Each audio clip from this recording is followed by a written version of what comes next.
Okay, this is going to be my overview of the MTA board meeting. Some of the video has been taken from their site, and you're supposed to be able to, use it. So I am going to be using it.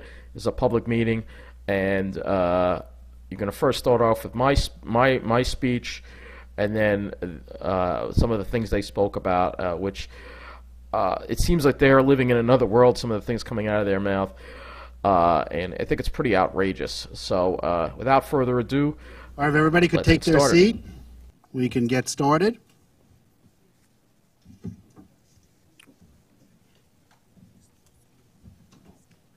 Dear Mr. Chairman and board members, I am pleased to see so many great construction projects going on across the Long Island Railroad main line. But I am here because I feel the performance by the management, Mr. Nowakowski in particular, has been abysmal. It has been almost a weekly occurrence when there is some service disruption on the Long Island Railroad main line, the busiest part of the railroad that carries the Ronkonkoma, Port Jeff, and Oyster Bay branches. Many can no longer rely on the Long Island Railroad to get to places on time, if at all. It just seems like the Babylon branch always gets the most service, the most attention, and rarely has catastrophic shutdowns like the main line. I've noticed this shift in the months and years since Patrick Nowakowski replaced Helena Williams as Long Island Railroad president. New concrete ties out to Merrick, while wood ties rot on the Huntington and Ronkonkoma branches, which are always plagued by preventable issues such as broken rails, signal problems, and poorly maintained trackside utilities.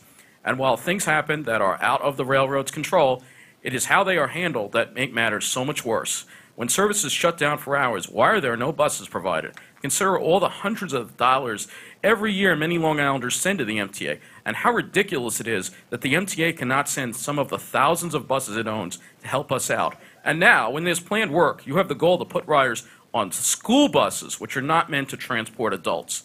And getting to that planned work for the next 3 weekends, it seems that once again, only the Babylon branch gets to keep most of its service. It's hard not to see the favoritism by the railroad toward this mostly homogeneously white-collar, upper-income branch. You are violating Title VI laws.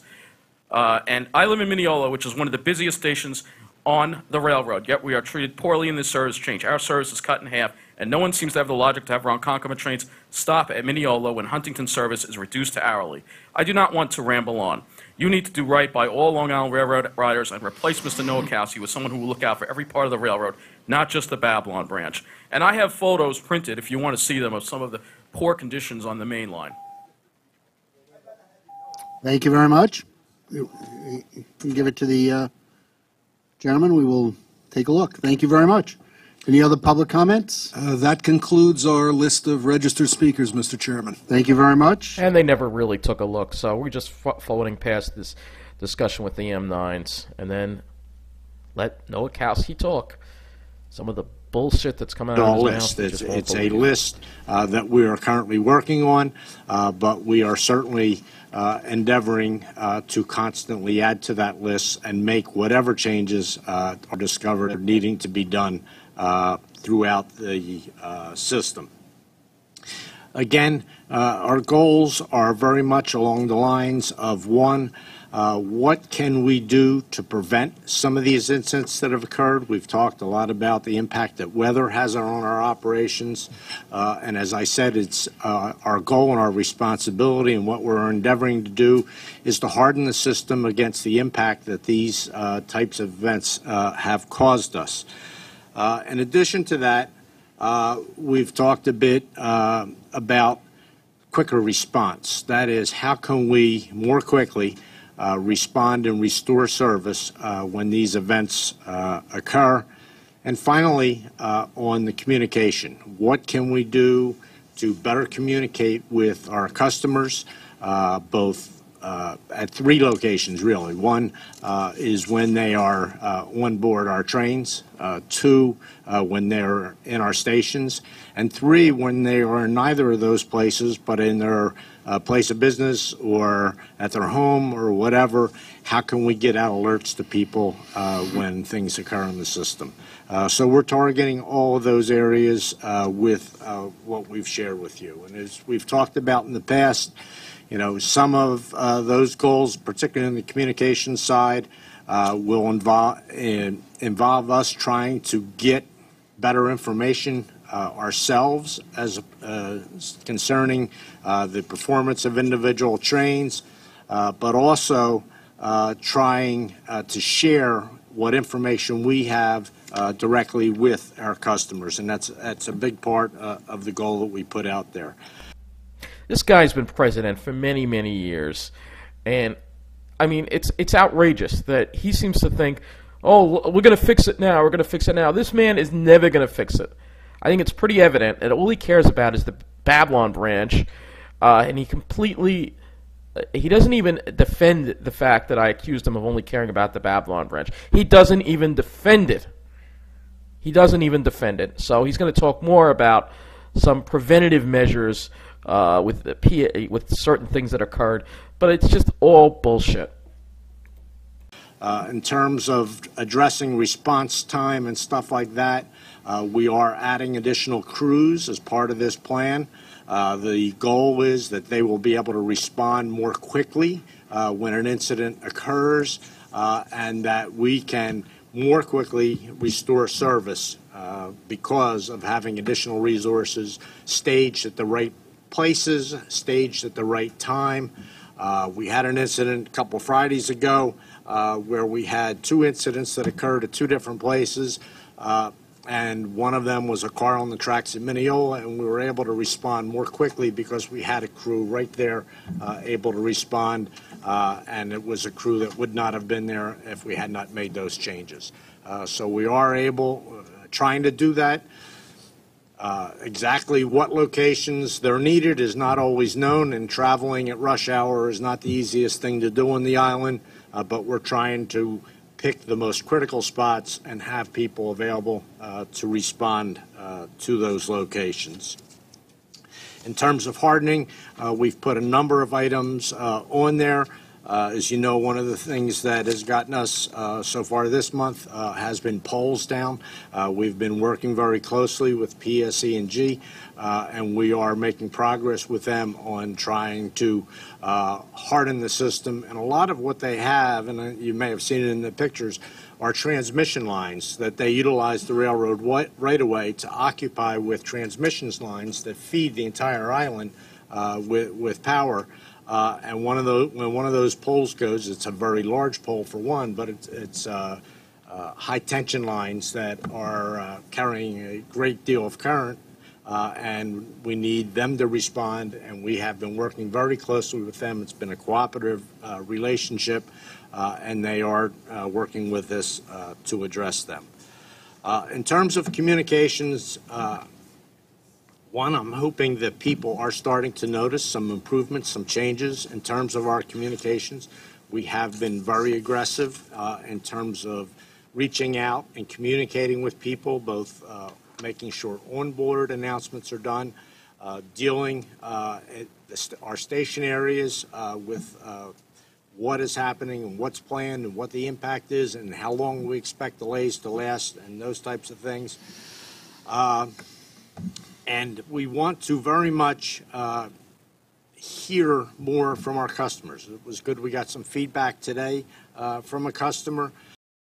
Yeah, but he knows the deal already. He didn't even try to defend himself against saying he only cares about the Babylon branch. He didn't even try to defend himself. And nor did he talk about, he just says, we're going to try to do better, we're going to try to do better. We've been giving you chance upon chance to do better. Your chances are up, Mr. Nowakowski. And I really wish that you would resign or be fired by Joe Loda. I really wish that would happen. When you see more of what this guy has to say and more of what transpired in this meeting, you're going to see just how out of touch the MTA is with everything. With everything, they are out of touch. And I think it's just outrageous what's going on. The fact that, yeah, he claims to have heard us. I feel like everything that I pretty much said was brushed aside and continues to be brushed aside as the days transpire with more problems on the main line that could have been avoided. And we are actually going to begin conducting some listening sessions. Long Island Railroad listens. We're going to bring our top managers out. We're going to start this week.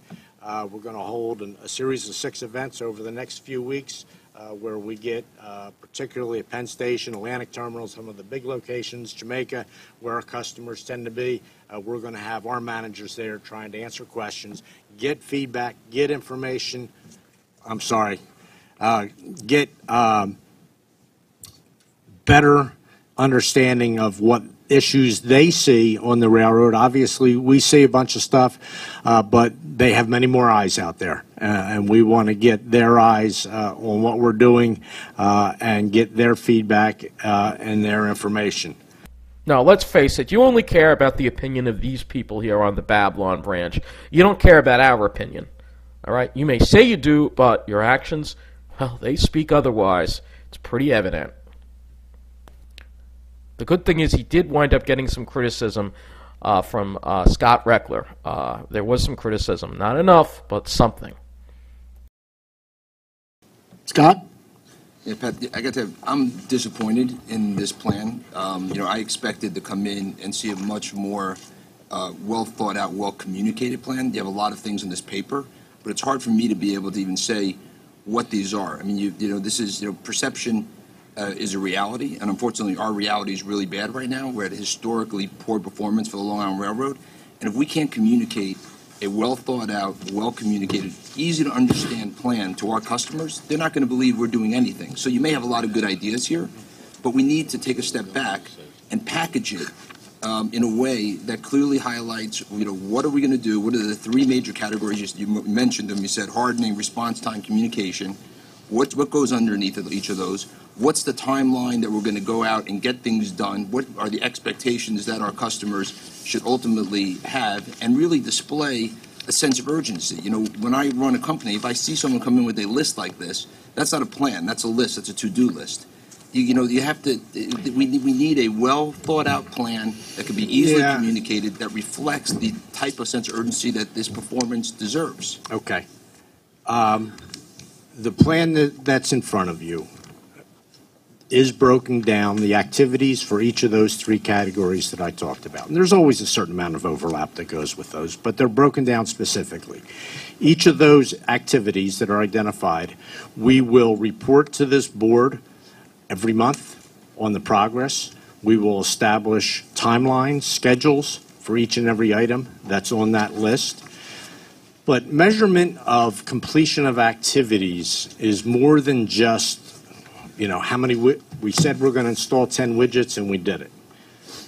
That's not enough. We need to make sure that the activities that we've identified here and we're going to report to you as individual activities are moving the bar. Is on-time performance moving? Is number of broken rails reducing? Are the number of trees falling on our right-of-way reducing? So it needs to be a measure of that, but it also needs to be a measure of our customers' perception of what's going on in the system. Are we achieving the improvements that they're looking for in terms of our service? And they judge us based on our service, what their individual commutes have been like, what their experience has been on those lines. So we need to also measure whether or not we're moving the customer perception of the achievement of improvement in service. It's one thing to achieve the goal. It's something else to move the bar on-time performance or whatever other metrics we use. But it's a third to move the customer experience. And that's why we're trying to do some of these outreach events that we're talking about. But you're hitting exactly my concern, right? As we all know, none of these solutions are silver bullet solutions that are going to change the customer's experience overnight. It takes time. And just like we see with the Subway Action Plan. So when things take time, you need to put together a simple report card that communicates to the customer the actions that we're taking in a way that they can understand. A list like this doesn't. No one's going to walk out of this meeting, no press, no follow-up is going to be able to say, wow, there's a plan in place. What you got to do is do similar to what was done with the Subway Action Plan. We're going to hire X number of people. We're going to focus on the top 10 issues that need hardening, that have been our greatest challenge along the way. We're starting the following 5 communication programs over the next month, and so that they can understand what we're doing, which then enables them to have a sense that recognize that we understand their challenge, and that while we're not going to see performance change overnight, we're actually taking steps that they actually recognize that we're taking. This doesn't do it. And that's why, and by the way, it's also a good management tool. So it's a way not only to manage internally, but to manage externally. Yeah, and I agree with you wholeheartedly. And, we obviously went and studied the subway action plan when we did this. It is developed with a series of goals, much like this is. But the next piece of it is not just reporting to you in the individual goals, but also on a dashboard type thing of where are we moving the different metrics, not how many widgets do we install, but what impact is that having on the service, on our customers? It goes to simple things like ridership. I mean, our ridership goes down when we have these service issues. So continued ridership growth will be part of that. Customer satisfaction surveys. We intend to do a series of polling activities on a monthly basis to try and see if we're moving the needle by doing phone surveys of our customers and try to get feedback. So I laid out just the goals, but I didn't do it. But you got to listen. I don't want to harp on this too much but I'm trying to help you here. I understand. I'm not trying to be critical. Yeah, and what I'm saying is what you're saying is 100% correct. You need to do those metrics, but that's the follow-up of this, right? The first point right now is you have to lay out a plan that the public understands and can be put in, in sound bites that they can grasp and see and you can report on that isn't so complicated, right? No one's walking away from a public perception saying, okay, they get it. Long Island Railroad's going to solve my problem. They handed out these spreadsheets. You have to put together. It's part part marketing. That's why I said perception comes reality, right? And that you have to create that perception. We've seen that with the subway action plan. We've identified in major ways things that we're doing, and then people go in, they see that they have the clock that tells the time, and they say, okay, something's getting done there, right? They see that there's more people, customer service people helping when there's a crisis. So it buys us patience as we're rolling this out. And so what I would ask you to do is go back and try to repackage this plan in that context that really displays the sense of urgency that the public expects to see from us, and in ways that they can understand as we roll it out. And then I'm not saying don't do the other piece. I think the other piece is important in terms of measuring customer service, on-time performance, ridership, et cetera. But you got to start with letting them know we understand we have a major problem. We're at historically poor performance here. And so they need to realize that we recognize the challenge ahead of us and are doing everything we can in a way they understand it. I just wish that he would have been straightforward and gone the extra mile and said, Mr. Nowakowski, I think it's time for you to resign. Unfortunately, I was the only one to say that or do that. And that's really unfortunate. But that's what it is, But there was more criticism to come from another board member over the situation with the M9s and the early retirement of the M3s without replacements. It's a follow-up, really, of Ira's question as well. According to the numbers, there are approximately 162 of the M3s now in service that will also be phased out at the end of the year. Am I right? Yes. And yet, on your plan, on line number 813, you plan on replacing only 60 of those. So you've got a built-in shortfall, haven't you? Yeah, what I'll say is we probably kept more of the old ones because of their unreliability than we needed to. The total order is it's not 60, it's more than 60. The base order is 92, and we're in the process of exercising an option for 110. Over the years, we've touched on this, that the reliability of the M3 basically it's one thing to make the line with the equipment. It's the ability for that piece of equipment to run all day, and its service level is not there. So that's why we put in the number, what we're seeing on the schedule and stuff, to have 60 or 70 units in revenue service by year's end. Because right now we're really solely dependent on the M7s, and we've shrunken their spare ratio down very small. That's really the workhorse that's getting the railroad through at this time. But the math doesn't seem to work. I guess the question he's asking is the issue. We're not. Well, let me phrase it this way. The plan is to replace the current M3s with the new M9s. Yes. The replacement doesn't happen until the M9 actually shows up. That's correct. That's right. So that I think is the issue. And then And on an ongoing basis, as more M9s come into play, more M3s are replaced. But there follows from that point the fact that you have determined, as I understand it, not to equip any of the M3s with PTC or the like. If you are going to keep them beyond the anticipated date of the arrival of the M9s, so that you have at least a one-for-one exchange, you've got to get those and keep them up to date. Yeah, I don't know if Craig's here, but I'll give you round numbers.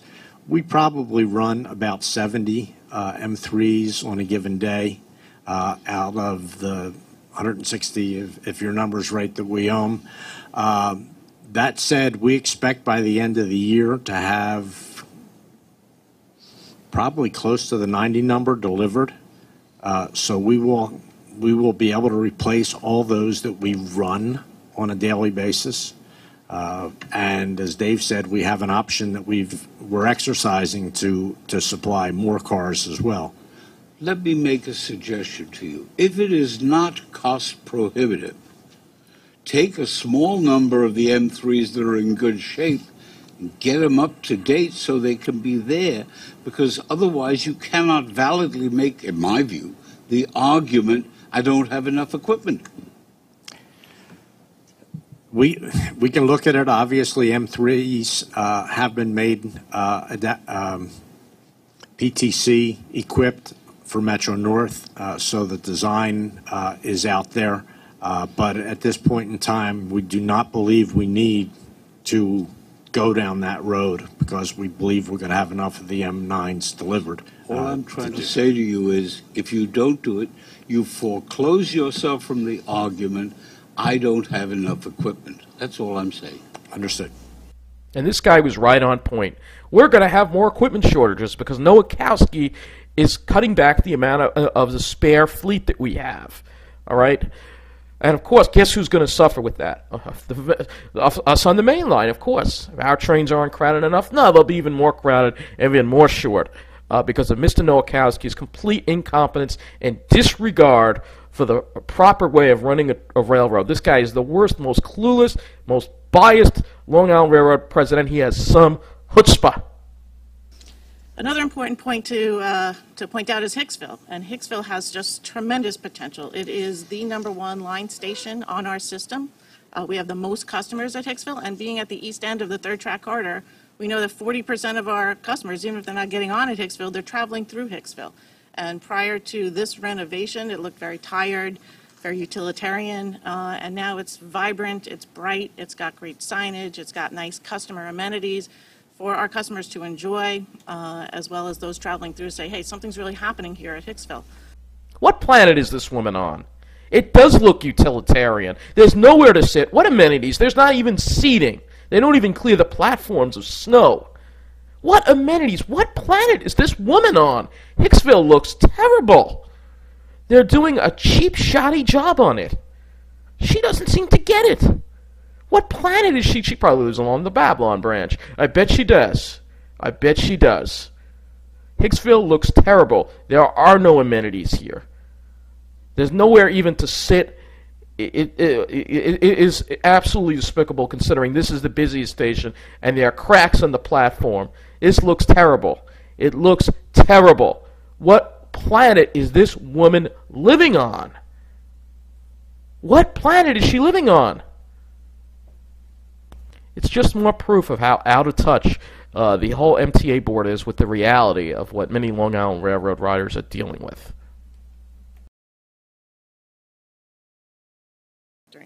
During the weekdays.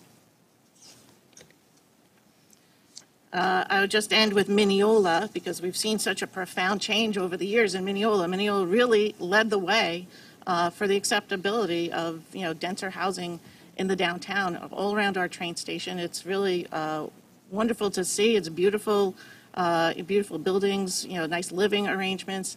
And the nice thing about Mineola, we have very frequent service there today. You can almost go any time of day without a schedule and not have to wait too long for a Long Island Railroad service in either direction.